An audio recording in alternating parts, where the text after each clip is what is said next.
नमो नमः। संस्कृत ज्ञान शिक्षा में आप सभी का हार्दिक अभिनंदन है। प्यारे दोस्तों, प्यारे विद्यार्थियों, ये पाणिनि बेद की 56 नंबर की क्लास है प्यारे साथियों। और शब्द रूप पढ़ रहे हैं। कल हमने राम अकारांत पुल्लिंग शब्द याद किया था, जिसमें राम शब्द मैंने बताया था और उससे बहुत सारे शब्द बना करके मैंने आपको बताया है और आप लोगों ने किया भी होगा। नहीं किया हो तो करना आप क्योंकि जब तक अभ्यास नहीं करेंगे जब तक क्लियर नहीं होगी। ग्रामर है, ग्रामर अभ्यास मांगती है। आप जितना अभ्यास करोगे इतनी ज्यादा समझ में आएगी। यदि प्यारे साथियों मेरे चैनल पर आप नए हैं तो मेरे चैनल को लाइक शेयर और सब्सक्राइब जरूर करना। देखिए, मुनि शब्द है। मुनि शब्द इकारांत पुल्लिंग शब्द है। कौन सा है? इकारांत पुल्लिंग शब्द है। ध्यान में रखना है आपको। मुनि शब्द पढ़ रहे हैं हम और मुनि में भी इकारांत पुल्लिंग शब्द पढ़ रहे हैं, तो क्या हो जाएगा? ये विभक्तियां हैं, विभक्तियां 7 होती हैं। संबोधन को प्रथमा विभक्ति में काउंट किया जाता है। यहाँ एक वचनम, द्विवचनम और बहुवचनम। ध्यान रखना, संस्कृत में 3 वचन होते हैं, एक वचन, द्विवचन और बहुवचन। हिंदी में 2 ही होते हैं, द्विवचन नहीं होता है, यानी एक वचन और बहुवचन होते हैं। लेकिन संस्कृत में क्या होता है? 3 होते हैं। एक के लिए एक वचन, 2 के लिए द्विवचन और 2 से अधिक जितने भी हो, 3, 4, 5 जितने भी हैं वो सारे किस में चले जाएंगे? बहुवचन में चले जाएंगे। देखना, तो मुनि शब्द याद करेंगे आप। जैसे जैसे मैं बोल रहा हूं सेम आपको भी बोलना है।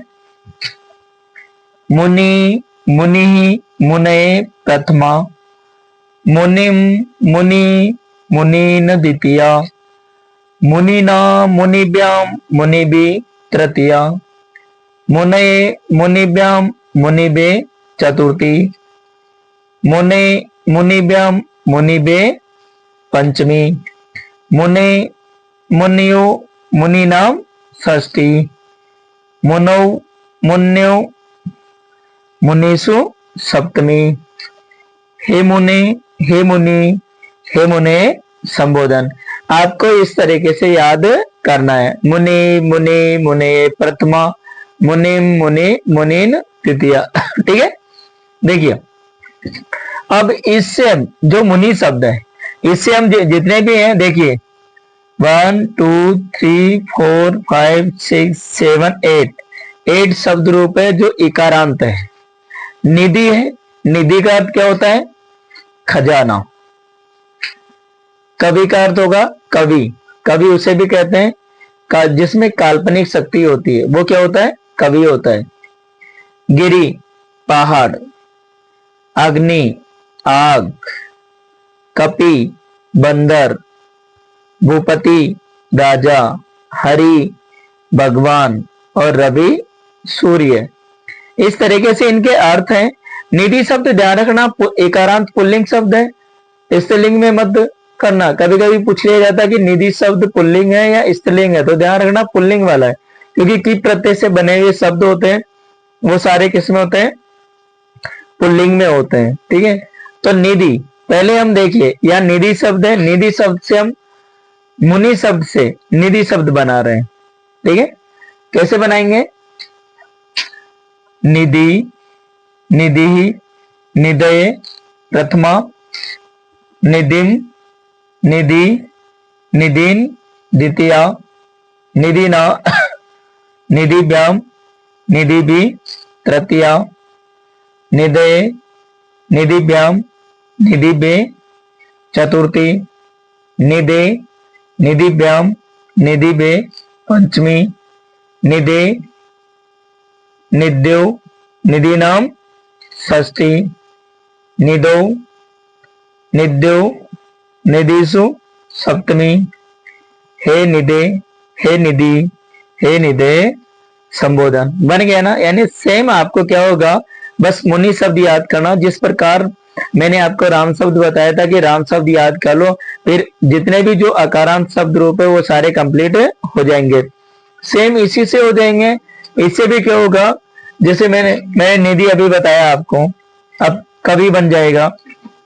कवि, कवि, कवये प्रथमा, कविम, कवि, कवीन द्वितीया, कविना, कविभ्याम, कविभि तृतीया, कवये, कविभ्याम, कविभि, कविभे चतुर्थी, कवे, कविभ्याम, कवि बे पंचमी, कवे कव्यो कविनाम षष्ठी, कवौ कव्यो कविषु सप्तमी, हे कवे हे कवि हे कवे संबोधन। बन गया ना। निधि गिरी, गिरी का अर्थ क्या होता है? पहाड़। क्या अर्थ होगा? पहाड़। तो गिरी का कैसे बनेगा? देखिए जैसे मुनि में क्या होगा? मुनि सबसे बना रहे, यानी मैं आपको बनाना सिखा रहा हूं कि आप किस प्रकार बना सकते हैं। एक याद हो गया तो सारे याद हो गए। देखिए गिरी, गिरी, गिरे प्रथमा, गिरिम, गिरी, गिरीन द्वितीया, गिरिना, गिरिभ्याम, गिरिभि तृतीया, गिरे, गिरिभ्याम, गिरिभे चतुर्थी, गिरे, गिरिभ्याम, गिरिभे पंचमी, गिरे, गिरियो, गिरीषु सप्तमी, हे गिरो, हे गिरियो, हे गिरीषु सप्तमी, हे गिरे, हे गिरी, हे गिरे संबोधन। बन गया ना। इसी प्रकार अग्नि बन जाएगा आपका। कैसे बनेगा? अग्नि अग्नि देखिए अग्नि, अग्नि, अग्नये प्रथमा, अग्निम, अग्नि, अग्निन द्वितीया, अग्निना, अग्निभ्याम, अग्निभि तृतीया, अग्ने, अग्निभ्याम, अग्निभे चतुर्थी, अग्नि, अग्निभ्याम, अग्निभे पंचमी, अग्ने, अग्नयो, अग्निनाम षष्ठी, अग्नौ, अग्नयो, अग्निषु सप्तमी, हे अग्ने, हे अग्नि, हे अग्नय संबोधन। इसी तरीके से कपि, कपि का अर्थ क्या होता है प्यारे साथियों? बंदर। देखना कपि, कपि, कपे प्रथमा, कपिम, कपि, कपि द्वितीया, कपिना, कपिभ्याम, कपिभि तृतीया, कपे, कपिभ्याम, कपिभे चतुर्थी, कपे, कपिभ्याम, कपिभे पंचमी, कपे, कपियो, कपिनाम षष्ठी, कपौ, कपियो, कपिषु सप्तमी, हे कपे, हे कपि, हे कपे संबोधन। इसी तरीके से भूपति हो जाएगा। ठीक है, सेम बनेगा, उसी तरीके से बनाना आप। जैसे हरि शब्द है, हरि शब्द कैसे बन जाएगा?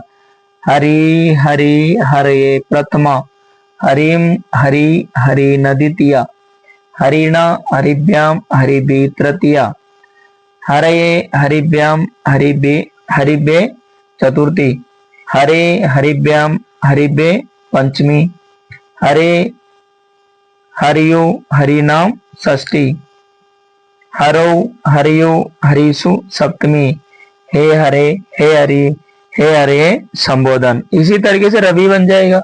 सेम है, यानी किसी प्रकार का कोई भी अंतर नहीं होगा। बस आप तो मुनि शब्द याद कर लो। अकारांत में राम शब्द याद करो और इकारांत में क्या याद करो? मुनि शब्द याद कर लो, है ना। बन जाएगा ना। तो आपको याद करना इसी तरीके से। प्यारे साथियों, आप देखिए पाणिनि बैच कंटिन्यू चल रहा है, डेली क्लासें आ रही हैं।